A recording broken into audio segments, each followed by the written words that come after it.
Okay, so what I've learned from my first brand project. First of all, this video is going to be about two different things, which is a shoot that I had with Nate or Nikon of Nazareth on SoundCloud. Yeah, she running back like a track star. Faster than a NASCAR. Girl, you in a loop.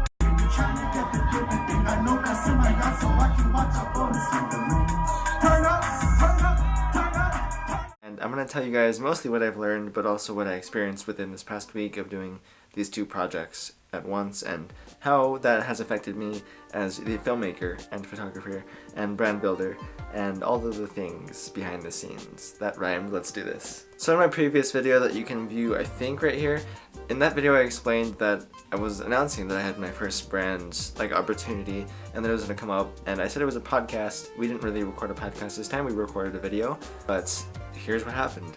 So I originally got there at 3 p.m. and I got there an hour early because we were supposed to set up and talk about this video and how we were going to approach it, and doing that for the hour before, it didn't really work out that way because clients were going in and out, and yeah, eventually we got to do this for about 15 minutes maybe we set up.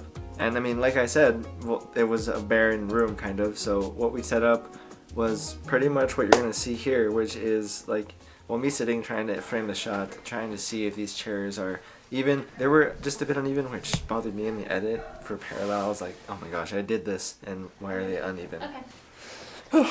Here, I can help you out. You want to see yourself? Or is that awkward? The what? You want to see yourself, or is that awkward? No. But yeah, I tried to record as much as I could because I was like, maybe I can get some not on brand footage of me setting up this shot. That way I can show you guys what the environment was like. It's pretty much this camera, this light, 2 chairs, and a wall. And that's pretty much it.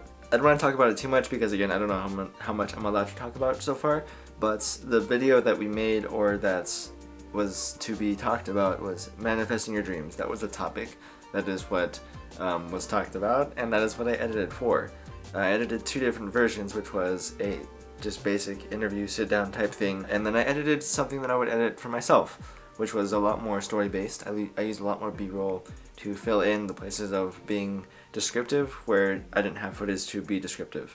But since I can't actually show you guys this video that I made just yet, I want to explain how I did this. So I used Storyblocks, which is a platform that allows you to use stock, high quality b-roll or just high quality stock footage. They have a bunch of different examples of things that you can use, and this video is not sponsored by Storyblocks, but I just wanted to explain that for context because I'm not just going to be like, yeah, I use this software to use b-roll, but I'm not going to tell you what it is or any context besides that. If this does give you any context, I originally recorded 40 minutes to an hour of conversation, and I cut it all the way down to 18 minutes. So that is how much unwanted footage there was.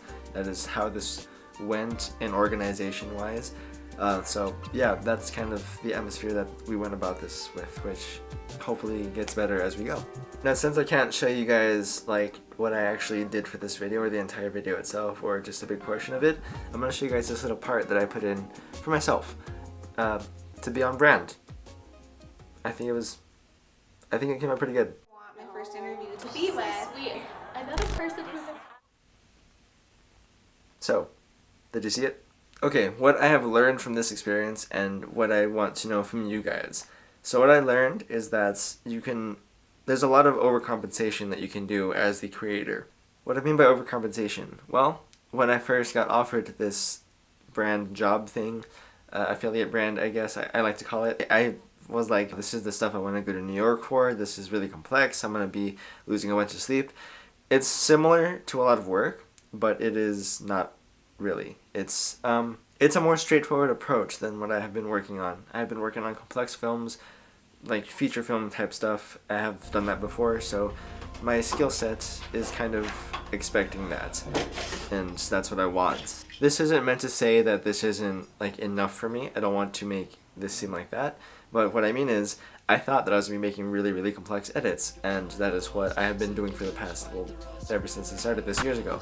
And that is what I'm used to, that is what I want to offer someone. I want to help someone elevate and grow their thing. And that is happening for sure, first of all, because that is what I'm, bringing into atmosphere as I'm doing these projects. But I was still trying to offer this business partner of mine more than what they needed. And that's something that could be really easily done, and something that you can kind of backtrack and say, maybe I'm just offering you too much. Maybe you don't need everything that I'm trying to give you.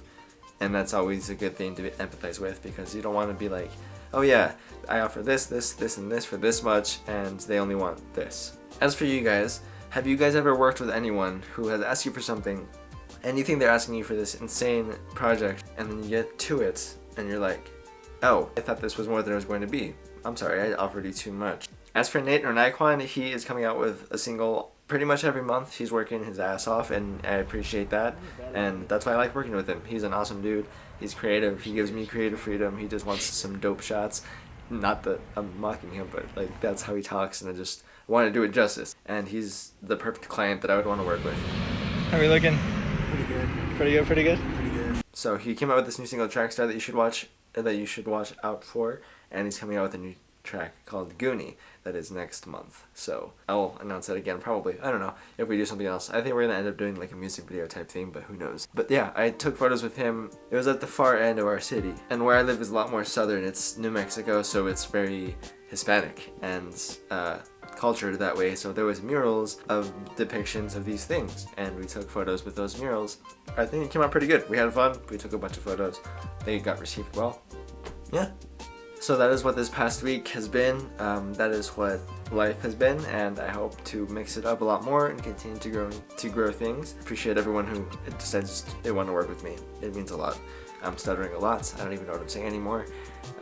So I will see you guys in the next video. Remember to comment down below. Let me know how your day was. Let me know who you have worked with in the past that was like this, or if you've had this kind of barrier, and how you overcame it. And peace.